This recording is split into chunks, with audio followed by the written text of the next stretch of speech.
Welcome back. You're watching KTN News Desk. Now, 3 people have been killed following a bandit attack in Loruco, Yolo County last night. The attack that involved Samburu and Turkana herders also left 2 people nursing gunshot wounds, while a known number of people are still missing. Tension is still high in Loruco, Atan, Alamach and Ngaremara areas, with fears of retaliatory attacks. Yolo County Commissioner John Ondego said that herders raided Loruco village and made way with an unknown number of livestock.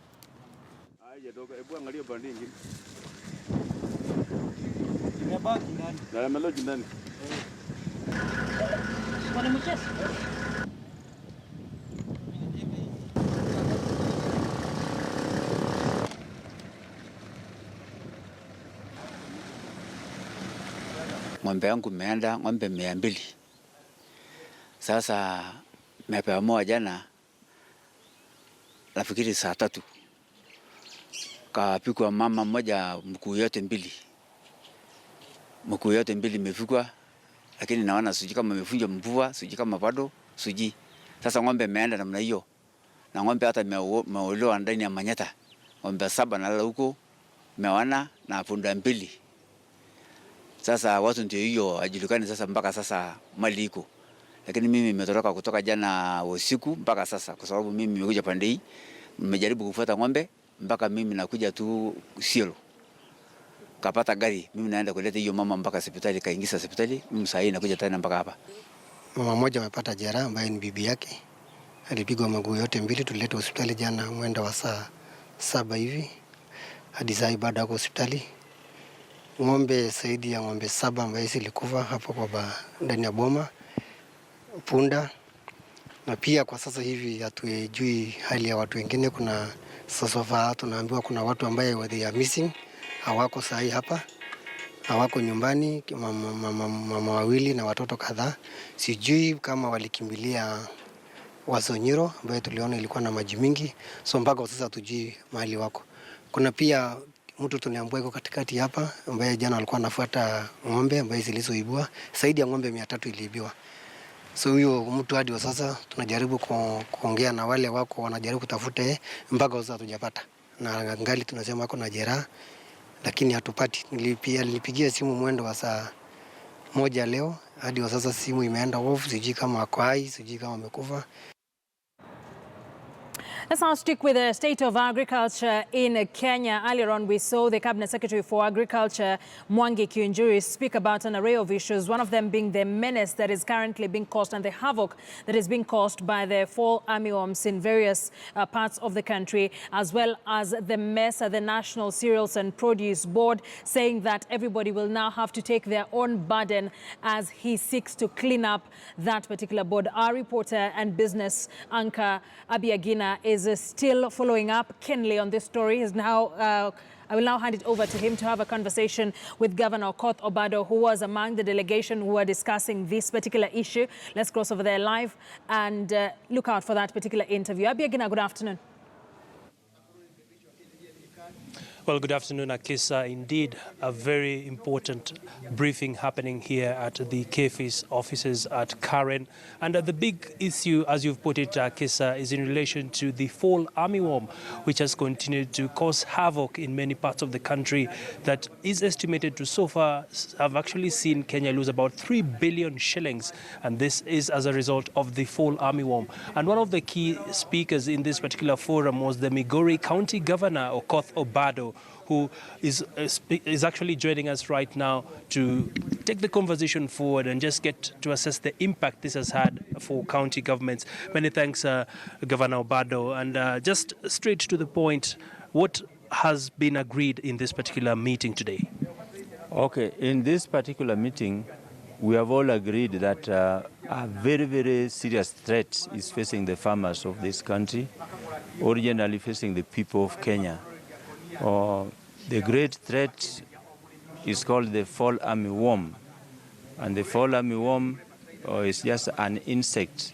We all know the life cycle of some insects, whereby they start from egg, larva, pupa, then adult.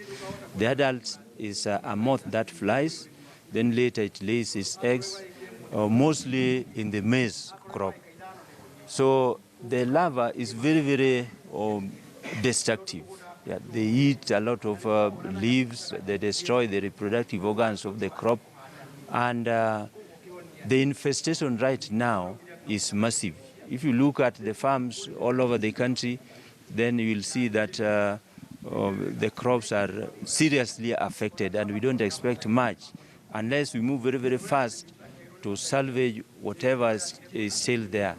So we have generally agreed to adopt a multi-sectoral approach whereby the state organs, the counties, and our research institutions, be they local research institutions or international research institutions that are resident here, are going to combine force so that we fight this fall armyworm and completely eradicate it within our territory. Mm-hmm. Yeah. And Governor, being Kenya is a very agricultural-driven economy, we do know that the impact of the fall armyworm could be having devastating effects to the food security of this country. Right now we know that the amount of maize that is in the stores of the National Cereals and Produce Board is standing at about 3.6 million bags. And we are yet to see strong intervention from government in relation to fighting the fall armyworm. What do you see in the horizon when it comes to the harvests that we are targeting in the next season? Personally, without the fall armyworm menace, I would be expecting a bumper harvest because the farmers have really done their best. If you look around, they have tried to embrace the modern farming techniques whereby they plant certified seeds or they use fertilizer for planting, and they have weeded their farms very, very neatly. So my expectation would have been to see that bumper harvest. Unfortunately, we are not going to realize it. So does this mean we are likely to import maize even one more time in 2018? I don't want to predict that, but I just want to encourage that the little time that is still left, we can better use it to ensure that we rely on our own domestic production. Importing foodstuff or any other commodity is really a weakness. Economically, it weakens our economy. We can't rely on our food being imported from other countries. We should be producing enough, and if anything, we should be the ones to export to other needy countries. All right. So what we came here to do is simply to ensure that adequate measures are taken so that the crop that is still in the farm is not affected to the extent that it will not be harvested. All right. Yeah. Many thanks, Governor Kothobado, speaking to us on the all-important subject that has caused a national attention around the fall armyworm, which continues to wreak havoc in many parts of the country.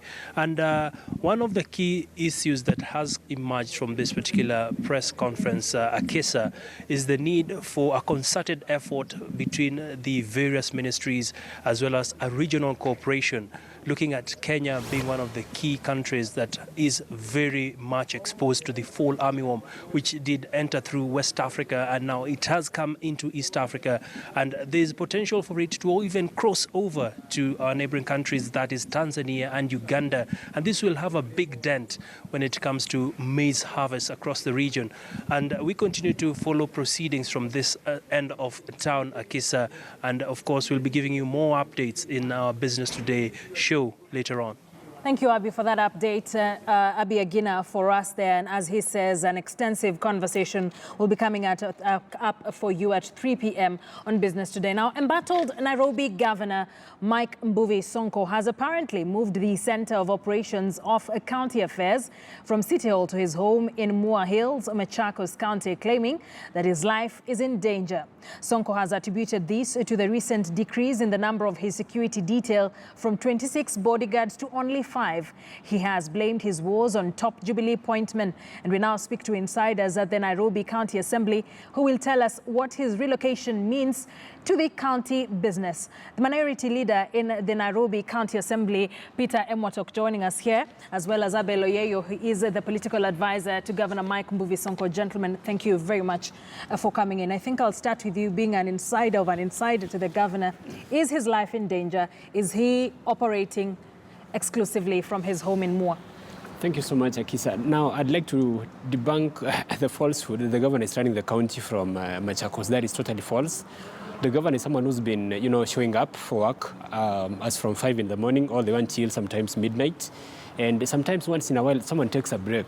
He's not running the county from Machakos. That is propaganda. And anybody saying that should be dismissed. Sometimes, you can take a break for a day or two, then you report back to work, to the office. And being away does not mean the county is not running. Remember, Machakos is about 20 minutes drive from town, from Nairobi. So he's not running the county from Machakos. That is false. Totally false.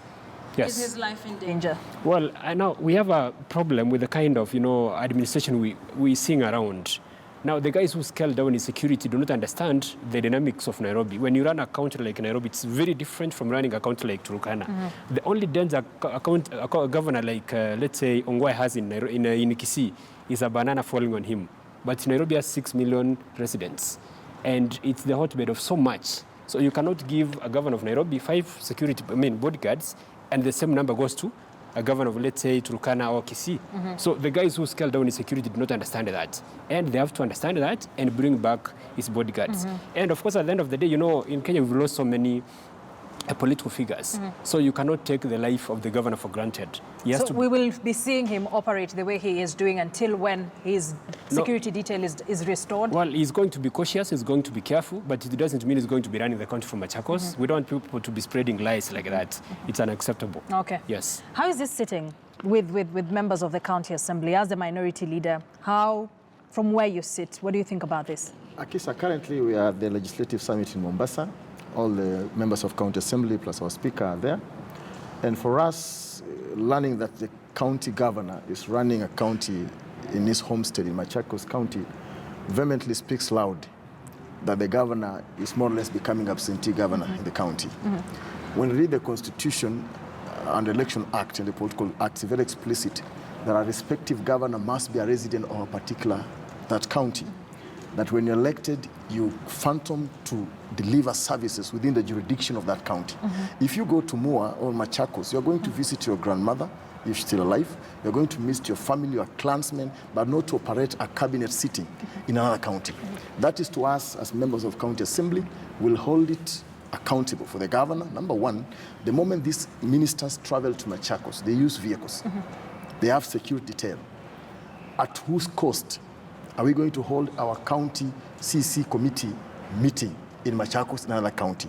That calls to another question. Who threatens who? On what? Akisa, we've just heard the governor is being threatened, his life is in danger. Yeah. But we've never heard the governor walking to CID headquarters in Kiambu, putting in written, documented, my life's in danger, courtesy of this and this. Mm-hmm. What we are just seeing theatric saying, hey, my life's in danger. So for now, you're treating it as speculation? Just as speculation full of PR. Because I can say this, Governor Kidero then had only 12 security detail and was reduced to 5. He never complained about security. And more so, as a governor, when you complain about security, what about the Wanjiku on the ground? From Madare, from Dandora, those who are marked at the CBD at Accra Road, what will they say? I personally, I would just even wish, I've just come here with a border. I would wish to be attached with only one security detail, but I don't have. So the full governor must lead by the way and saying, yes, I am here. Mm-hmm. Because when you go for an elective seat, you sacrifice for the masses, not for your comfort. There are a lot of issues, and I will let you respond in a short while. There are a lot of issues that have been surrounding the governor, starting from the frosty relationship that he seems to be having with the national government and some members, to the appointment of a deputy governor. And many pundits have been quick to say that these are distractions from the real issues that the governor is dealing with. What do you think? Akisa, me addressing the issue of the deputy governor. I've always said, in fact, it's me who addressed the first press conference last week on Monday. Mm-hmm. And as opposition, we gave the governor 7 days. Because the Supreme Court advisory, which was given on 9th of March, was very explicit saying, A governor, upon the vacancy by the deputy governor, has to nominate another person within the jurisdiction of that county within 14 days and forward to assembly, and assembly to consider the same name within 60 days. And by the time I was addressing the press conference, it was only left 5 days to the expiry of that advisory, since that advisory was given to the governor. And we felt this is not a favor Governor Sonko is doing to Nairobians. It's a constitutional right. When you read a Political Parties Act, Electoral Act, and the Constitution, it speaks about the composition and the county government. The composition of the policy-making organ in the county, which is the CC, is composed of the governor, the deputy governor, the CC members, and the county secretary. So far, we don't have a deputy governor. That's a constitutional crisis within the county. And it's not a favor that Governor Sonko is going to do to Nairobians. It is a constitutional right of Nairobians. Because when they went to the ballot, they went 2 of them. And some people voted to Sonko courtesy of his deputy, on the belief he has ideals maybe the governor does not have. Now, when we talk about the messes around Nairobi, and the primary reason why you must have a deputy governor is very simple. The first, when you read the County Government Act, is to advise the governor prudently. Even if you go to the oath of office by the deputy governor, it is very express. I shall advise, not I may. In the legal terms, when you say I shall, it's mandatory that you must advise who? The governor. So from where you sit, do you think there's a leadership crisis in the city? Big one, big time.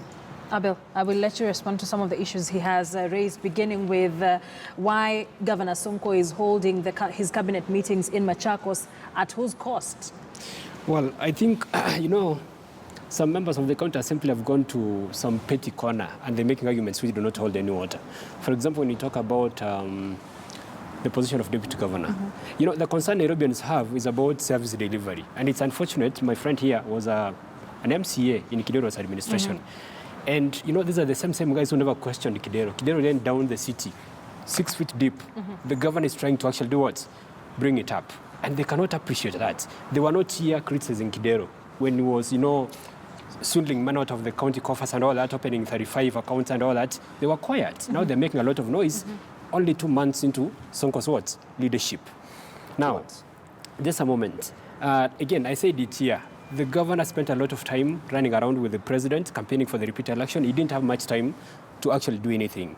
And remember, just like Nyong'o said, because of the post-election crisis, they were not able to put up a government quickly. And Nyong'o talked about like 3 months. That is the time he's had to do what? To do stuff in office. Now, these guys are pretending that they never saw that happen. And Nairobi was the hotbed of all those chaos. He's a Nairobian, he knows all that. So, but they pretend they don't remember. It's unfortunate. Governor Joho was out of Mombasa for close to 3 months. Did you complain? Did the Mombasa guys complain? No, they did not. So Sonko has gone to Mua for a break for 2-3 days, and you see they're all over. Okay. Why is he holding cabinet meetings? That was not a cabinet meeting. Those guys decided to pay a courtesy call to the governor. You know, he's raised concerns. People have, you know, Nairobians have raised concern. Our governor has talked about his life being in danger. What's going on? They just went to say hi to him. So it was not a cabinet meeting? And in the process, you know, you can have conversations about the running of the county. It's very normal. So was it a cabinet meeting or not? Let's call it a consultative forum by the boss. And it's what? At whose employees. Cost? It's a question that he raised. They're serving Nairobians. That is it. Outside Nairobi. Remember, the governor is residing in his place. That's not the cost of Nairobians. He knows that. He's on leave. And who gave him leave? The governor is always working, and he knows Sonko reports to work at 5 in the morning, and walks out of the office at 11 at night. He's always working. Remember, all the guys who've been talking about, oh, Sonko is not working, Sonko is not working. For how long has he been in office? How much money does he get from the national government? Now, remember, we have a coalition of guys who are out to fight Sonko, and it's largely because of money. Kidero used to collect around 300 million shillings a month. The governor collects 1.4 million, at least a month. Where was the rest of the money going during Kidero's time? There were so many guys, so many mouths who are collecting money from different quarters. Now that money is not going there. All they have to do is to stand at the top of the tallest mountain and say, the governor is not working. It's a shame. All they have to do is to give the governor time. And I expect him to actually be very supportive of the governor. He should be at the forefront saying, give the governor security, give the governor support, let's support this guy so that he can move Nairobi forward. But unfortunately, it's on the other side. Do you think most of the issues bedeviling the governor are inherited from the previous government that you also served in as an MCA? I don't believe so. We cannot pass the buck. I believe the president of the world, if you're elected, you have 100 days to prove yourself. And proving yourself is not to accomplish, it's to set the ball rolling. That this is my agenda, this is the way I'm setting my ball, this is the way I want to achieve it. So far, we've not seen that in Nairobi. I want to dissuade this notion about Governor Sonko is collecting billions of money. That's a lie. The report by Agnes Odhiambo, the control of budgets, gives contrary. The governor and his people says we collect 90 million a day. If you multiply 90 million by 30 days, that's how much? Got the reports of last month. The county government collected 500 million. It's a lie. So what we are saying, let's dissuade ourselves from PR versus the reality of the county.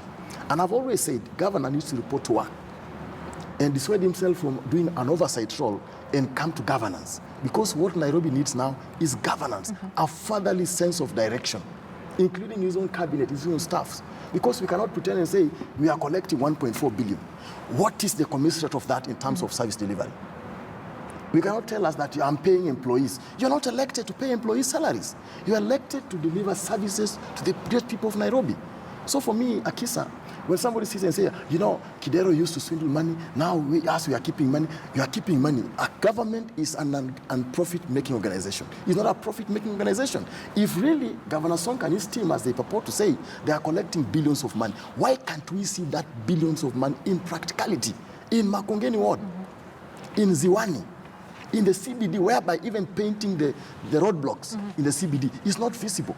Walk to City Hall, opposite Nakumat supermarket. You'll find the flower pots there. They are full of plastic bags. They are full of water bags. It is shabby. That's what you're saying, my brother.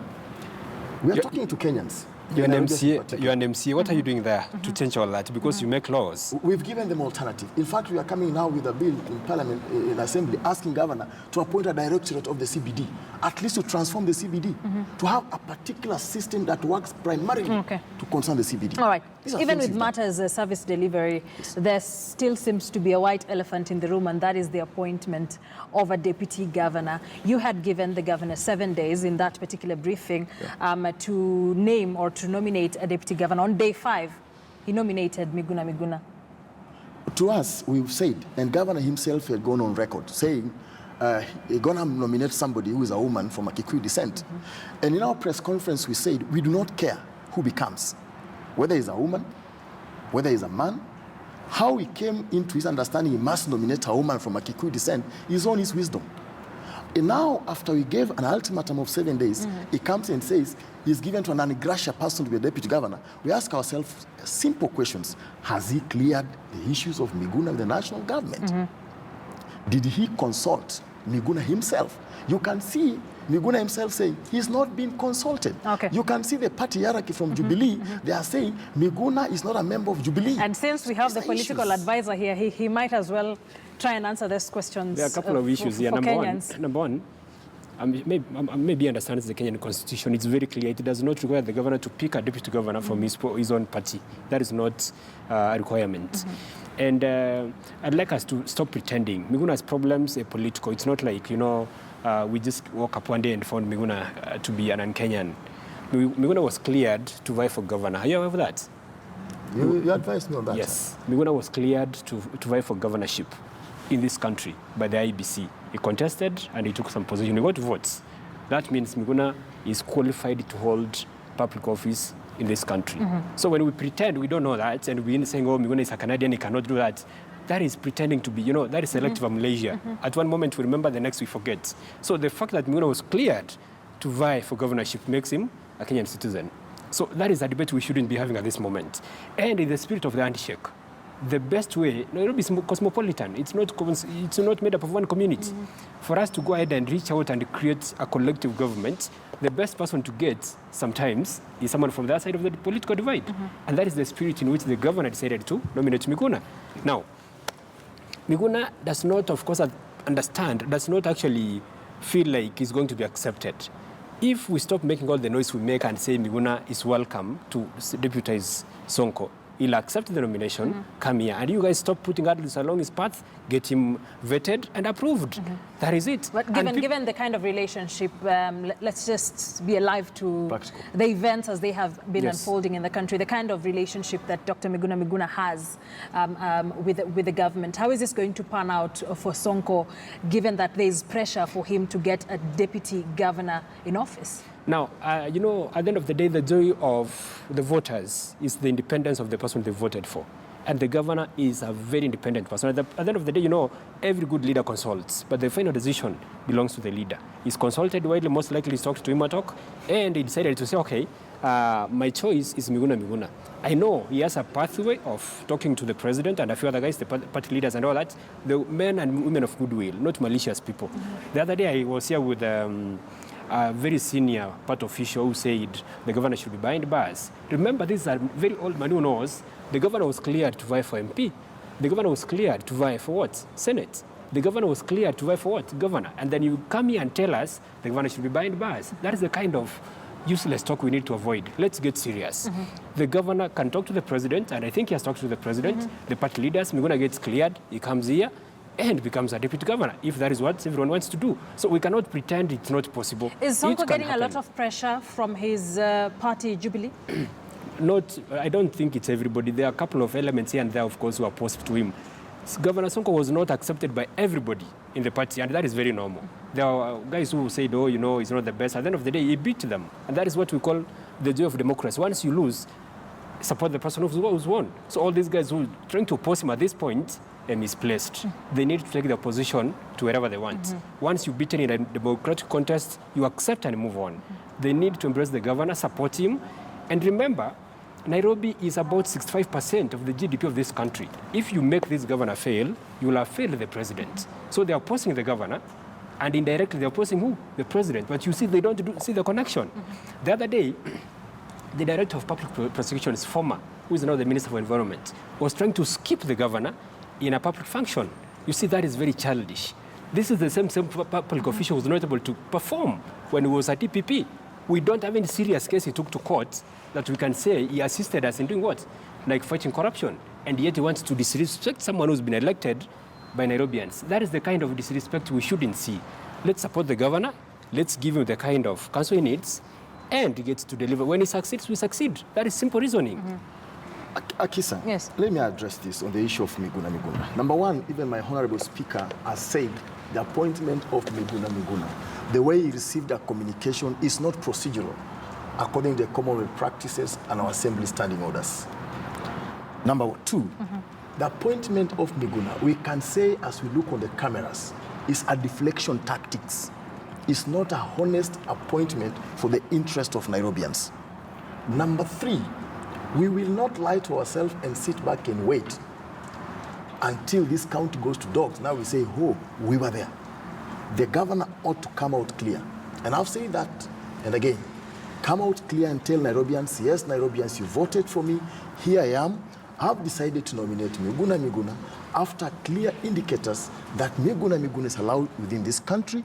And I, the governor of Nairobi, have forwarded the letter through a procedure that's required by the county assembly. Mark you this, the letter was forwarded to the speaker through Miguna's lawyer. That is not the law. That's not a standing order. That shows you the governor himself does not want to tie himself to this. He's trying to pass through somebody to bring this letter to the speaker of the county assembly, which is illegality. And in fact, you are waiting. Wait, you're not in assembly. We are waiting when assembly is open. I personally, as the leader of opposition, I'll question the authenticity of the name before the assembly, whether it passed through the standing order procedures or not. If it's not admissible before the assembly of Nairobi. It's period. That's the law. We cannot sky from the law just So to please a few this individuals. you will not have it in the county If assembly it of didn't Nairobi. pass through the proper procedure, it will not be admissible before the county assembly. All right, as we wrap up, just respond to that. Let me ask him a question. The Speaker of the Assembly came out and said she's accepted the name and they're going to vet Miguna and approve him as deputy governor. So are you also opposing what the Speaker said? I'll oppose that because I know the law. So at the moment you're not opposing it, at but the you'll moment oppose when it comes to and I the told her Assembly. even her in Mombasa, I told her, Madam Speaker, you gave the first communication that you received a letter through Cliff Ombeta. Cliff Ombeta is not a staff of the executive. It's not a political advice of the governor. He's not the chief of staff of the governor. There's a procedure and the protocol upon which the governor does all communication. Let me give an example. We just approved the chief officers, 21 chief officers. There's a procedure the governor knows how to forward those names to the county assembly, how they are being received, how the speaker will communicate and subject those names. Now, for the sake of the governor, the deputy governor, he will subject that name to the appointment committee where I sit. And I will not allow a name which did not pass through the procedure before the committee I sit. Because I know the law. So this would be dead on arrival for you. On arrival. All right, I want us to take a quick break here on KTN News. Just we're getting back to finish this conversation with Peter Ematok. He's the minority leader in the Nairobi County Assembly, as well as Abel Oyeyo. He's the political advisor to Mike Sonko. So don't go too far.